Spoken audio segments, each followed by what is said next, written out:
when you come to a half for secant, it comes off of your cosine, right? If your cosine is half x, what does that mean in terms of cosine 1/2 x? When I say cosine, y equals cosine 1/2 x, what does that mean? Means it's stretching. It's a stretch. Or not. It's half of my curve. Very good. It's half of my curve in the same time frame, right? So if now I'm looking at my secant, and my asymptotes were at the 90, at the 270, at all those odd 90s, and I need to stretch this by a factor of 2. What is n pi over 2 times 2? N pi. Or aren't I multiplying by a factor of 2 because I shrunk it? Remember I said they kind of have an opposite effect? If you have a half of your curve, it's stretching it by a factor of 2. If I need 2 of them to fit inside that frame, think about this. If I need 2 of them now to fit in here, instead of n pi over 2, instead of every 90, and I need to fit 2 of them, where's my asymptote going to fall?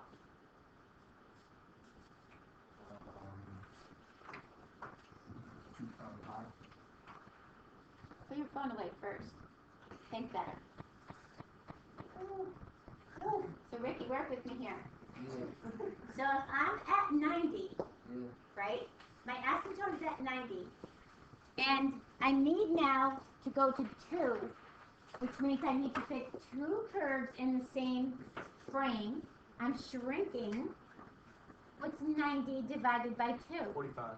45. Is it my asymptote now going to be every 45? Yes, it is. Every n pi over 4 where n is odd? Yes. You can just go to 2 pi. I just went a little further to show you the, otherwise I'm kind of cutting it off. So here's your sine, here's your cosine curve. With the 1/2, here's your cosine curve. So if I go like this, it kind of didn't show you that much, so I just did a little bit more. Oh, okay. Yeah. Well, you wanted us to go that route? Well, you had to sketch. It said sketch and find the domain and range. No, I know. Yeah, whatever window you go to is okay with me. Cool. Can you explain what domain is? Your domain, One is the domain. I see like 2 different ones. you're always going to start with your regular secant first. Your secant is this. Here's your cosine curve. Right? At the zeros, I can't take the reciprocal of my zeros. So, where is my asymptote at? I can't use n pi over 2. I can use 2 pi over 2. I can't use 3 pi over 2. 1 pi over 2, 3 pi over 2. So essentially, n pi over 2, where n is odd. Now, I start with that. Then I say x over 2, 1/2 of x. I take that and I set it equal to this guy. Because I changed my period for this. I now want to stretch out this curve. I'm going to stretch it. Half means you're stretching this out. So if I stretched out my cosine curve, it would essentially go like this. So now where's my 0? Over here. So didn't I stretch that out by a factor of 2? If I technically multiplied n pi over 2 by 2, don't I get n pi? Right? Is essentially what we're doing here. Yeah. We start out with what the restriction is. Then we take whatever this piece is in here and set it equal to that. But it does make sense if you think about it. If I say 1/2, that means I want half of my curve. I'm stretching it. Flip that over. You're actually going by a factor of 2. And if I say 2, I'm actually shrinking it by 1/2. I got to have half of that time frame to make this full curve. Okay? So what I was saying to you before is, if you have trouble visualizing where your curves are with your shrinks and your expanding and your stretches, make sure you know these restrictions. Because you can do this without even sketching this, you can take your original curve, then set it equal to whatever this part is, and find out where your transformed asymptotes are. Okay, you can figure that out. I would like you to be able to understand what you're doing, because it does make sense. Now, listen. I'm seeing half of my tangent curve. Well, not such a curve, but a section of it. My tangent is normally like this. I can't use 90 because I can't divide by 0. I can't use 270 because I can't divide by 0, right? So your curve says can't use 90, can't use negative 90. Your tangent goes like this. Now, if I want half of that in that time frame, I'm stretching this by a factor of 2. So now, where is this asymptote going to go?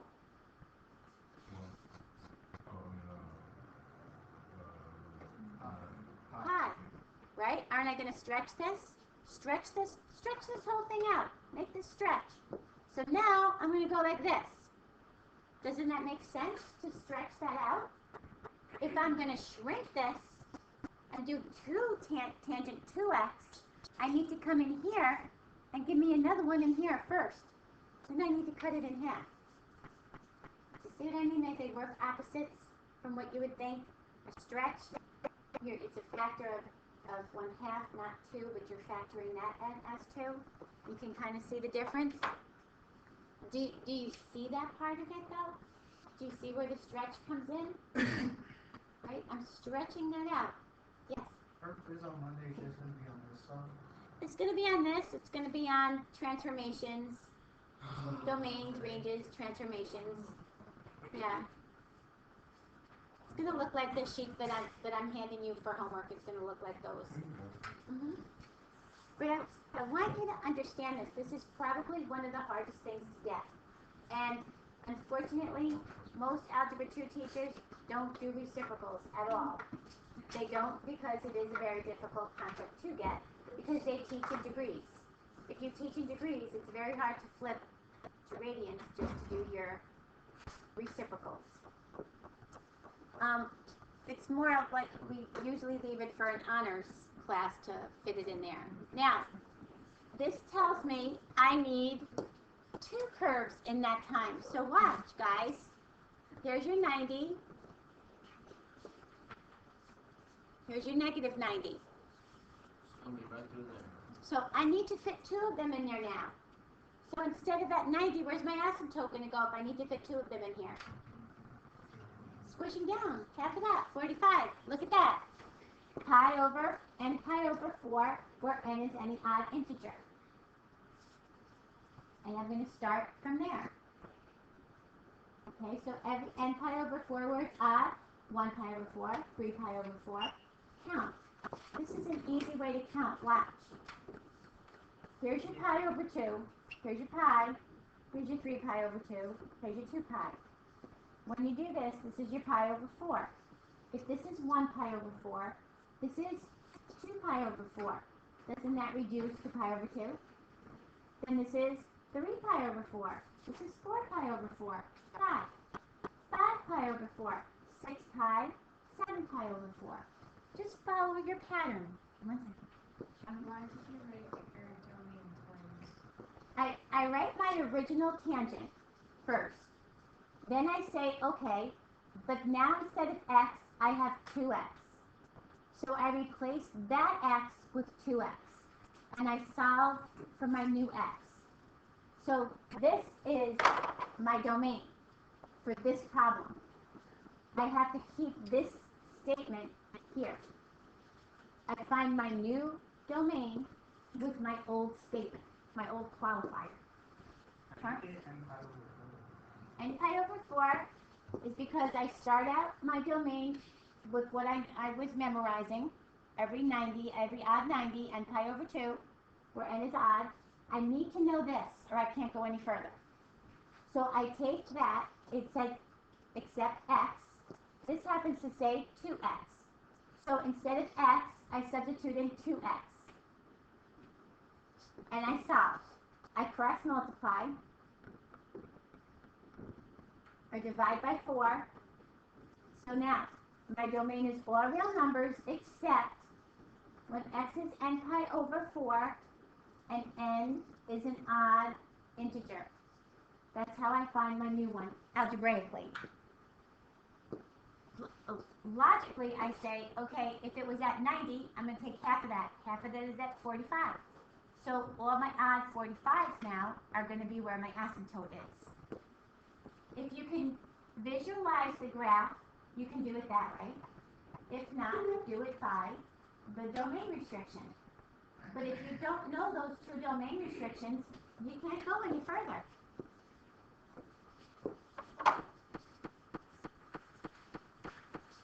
Alright? This one, all I did was change the amplitude here. So here's your basic sine curve.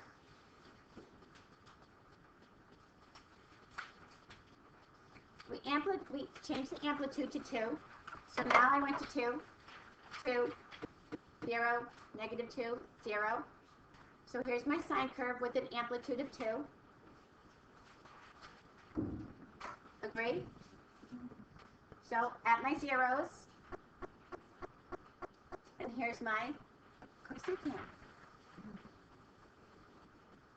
Right? So I didn't change the period. I didn't change anything else.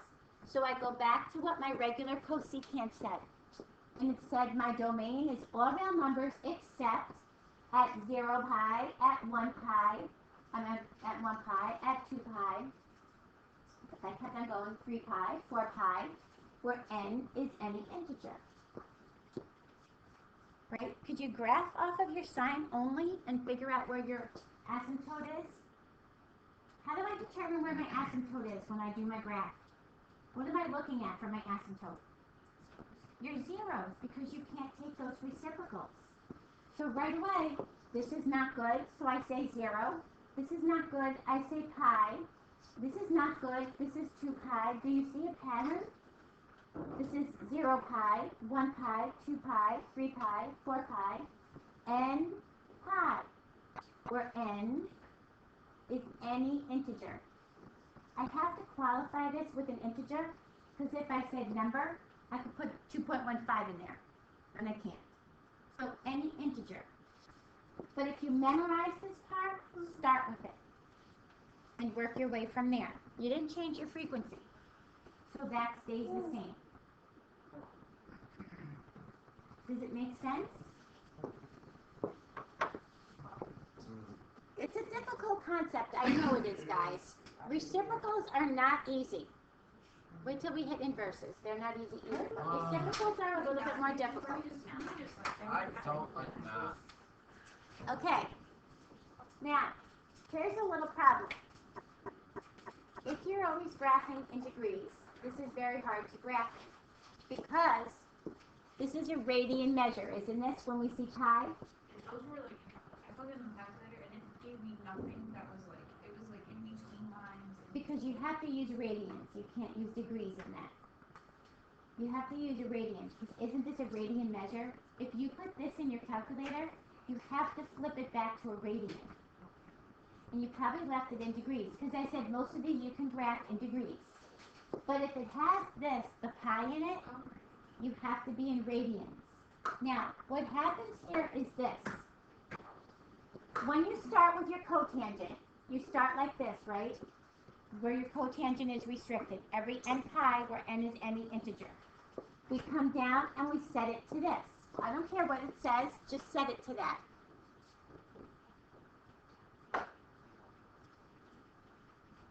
Now, let me cross multiply.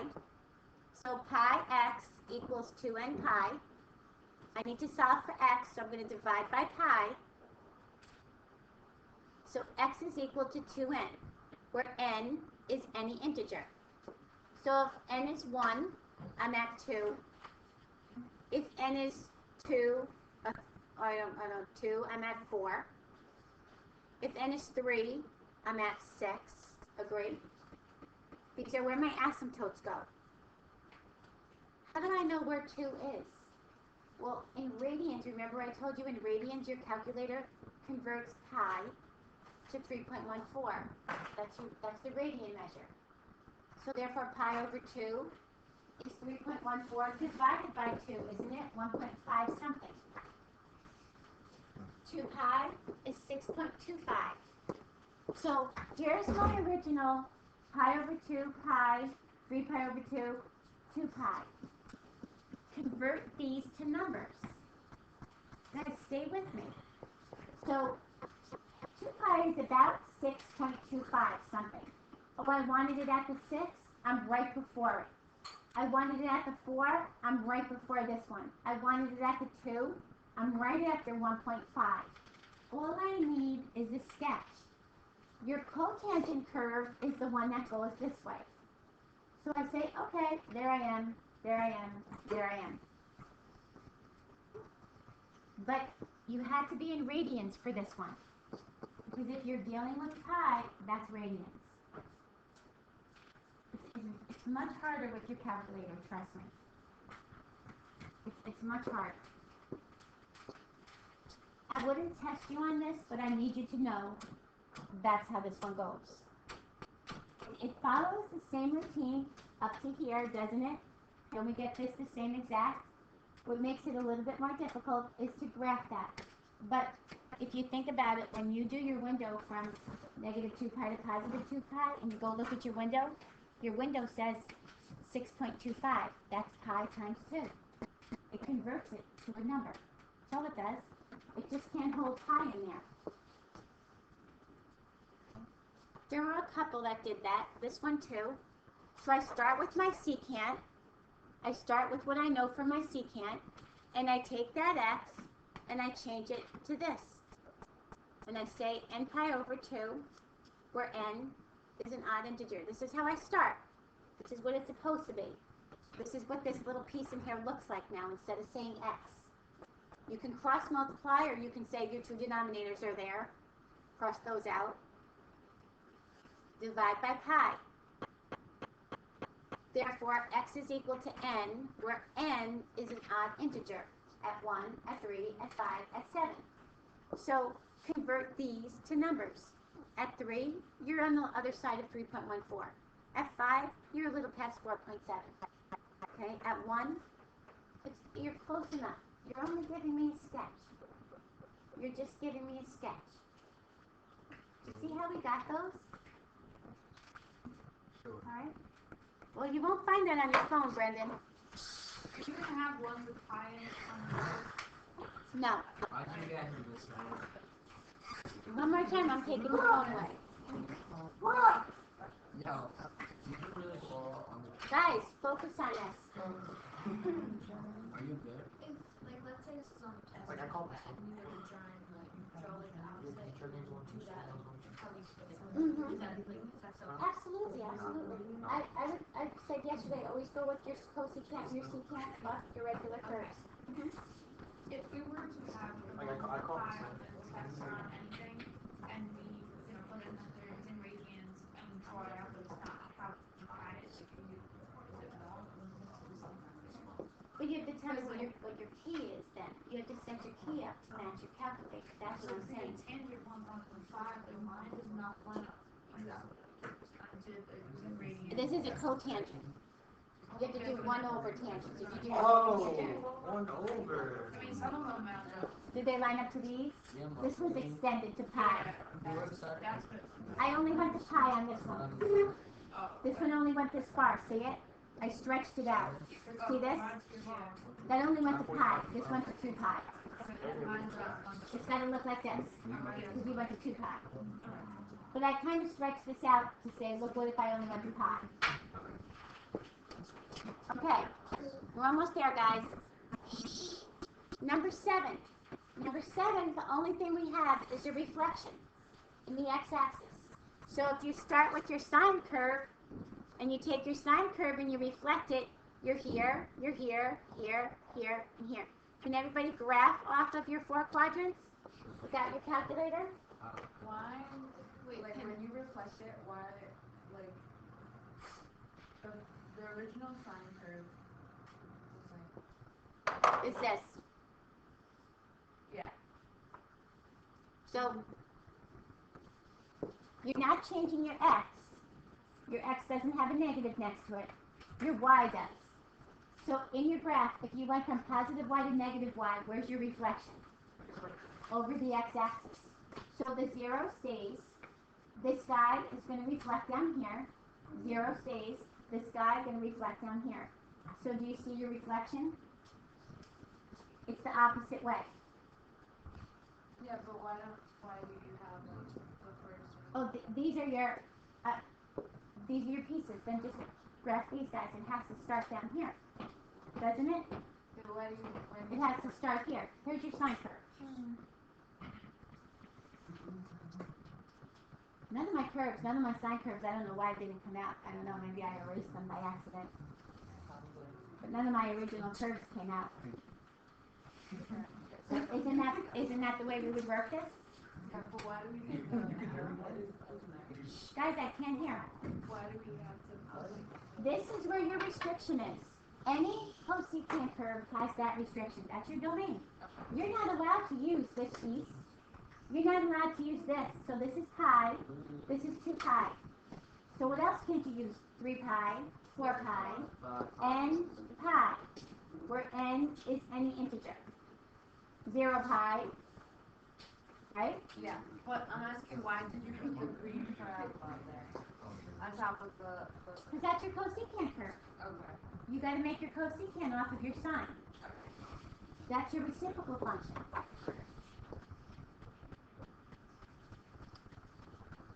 All right. Okay. Without looking, I want you to think.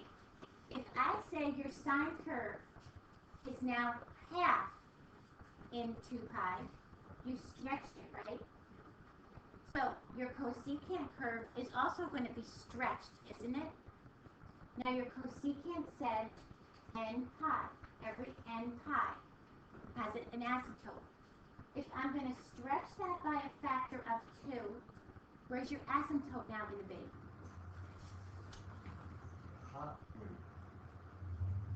You gotta listen to the whole thing, not half of it. Okay. If my cosecant curve says every n pi I can't use, right? Because it's where my asymptote is. If I now stretch out my curve by a factor of 2, because I'm 1/2, right? I'm stretching it. Where's my asymptote going to be? No. At what? This is the part No. Asymptotes are at n pi. At n pi, but times 2. So 2 2 pi. n pi. 2 and pi. 2 n pi. And so if I take my original 1, and then I set it equal to this, don't I get 2 n pi? Didn't I have to stretch this thing out? You weren't going to go every n pi. You're going to go by a factor of 2 because you stretched this out. You need more space to make one curve. So you can't squeeze it into n pi. You got to stretch it out. This is what a stretch does. Guys, I need you to visualize to think what a stretch is doing. It's expanding it, exactly. So I got to say, push those asymptotes out by a factor of 2. Okay, couple more. Cotangent. If I say half of my cotangent curve, 1/2 x, I'm going to fix half of this. So I'm stretching this out.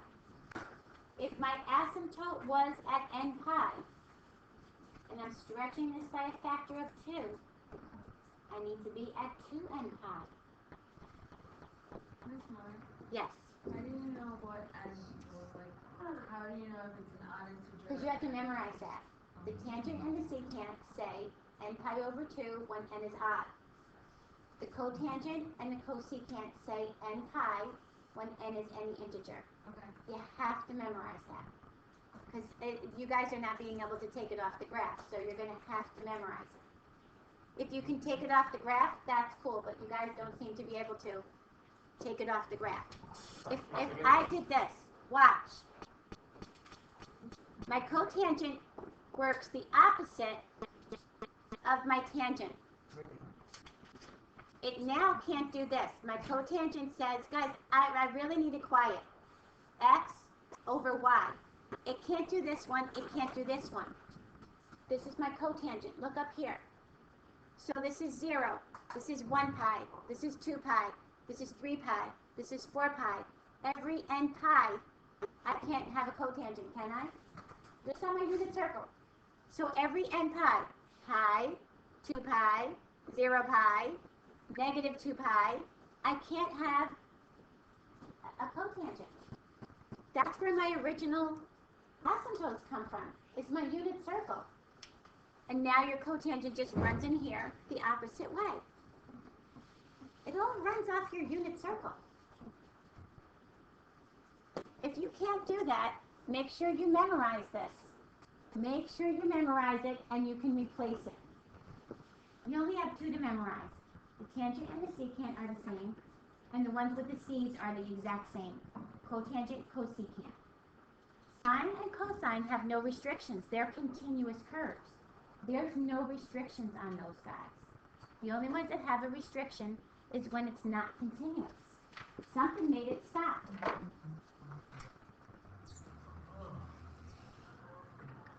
And this last one, again, this had radian measures in here. So when you set that equal to your pi over 4, it's going to be every 2n, where n is odd. So if I put a 1 in there, it's at 2. If I put a 3 in there, it's at 6. So you can actually redo your whole x-axis to just working numbers if you wanted to. Or, this is where my pi is. This is where my 2 pi is. You can just work that. Your pi is 3.14. Your 2 pi is 6 something, 6.25. You notice when you put pi in your calculator, it doesn't come back and say pi, right? It says 3.14. It converts that to a decimal number.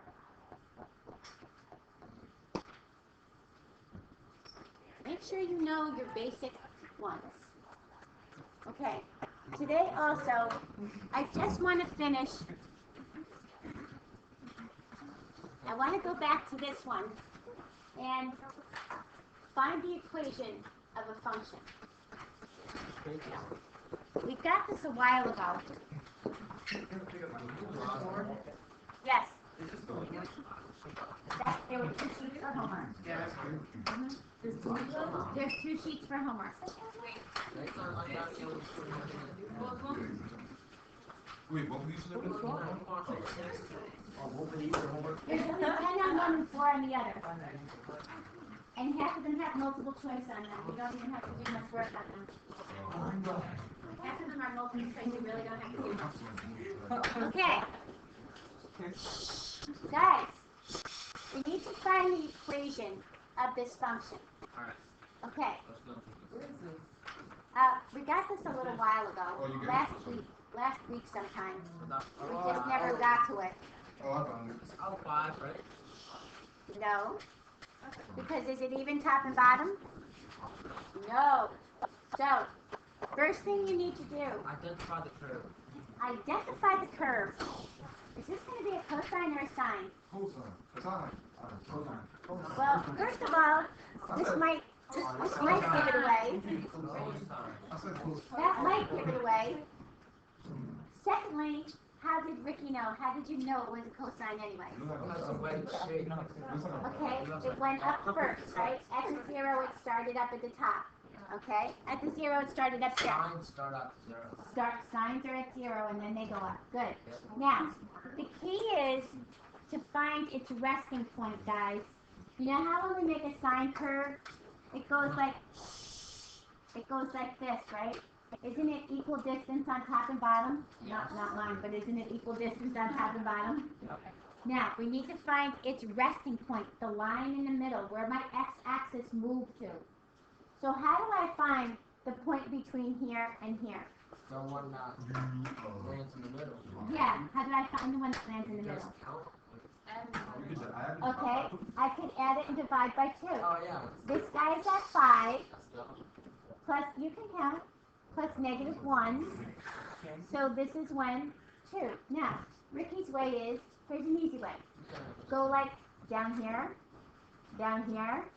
and you will meet at the 2. If you go down and up at the same time, right? So, this is where my x-axis should be. Okay? That's where my x-axis would be. So can you tell me what the amplitude is from the lowest point? Okay, good. So my amplitude is 3. All right? I've got a cosine curve. Now, Oh, okay. can you tell me what the period, what the frequency is? It's gonna be two. The period said The frequency. it's one. It's 1. How'd you get 1? Because it occurs once in 2 times. Very good. It occurs once in 2 pi. 1 cycle in 2 pi. Now, I had something else that caused this to move up. I don't know. A vertical shift. Good. So, guys, come on.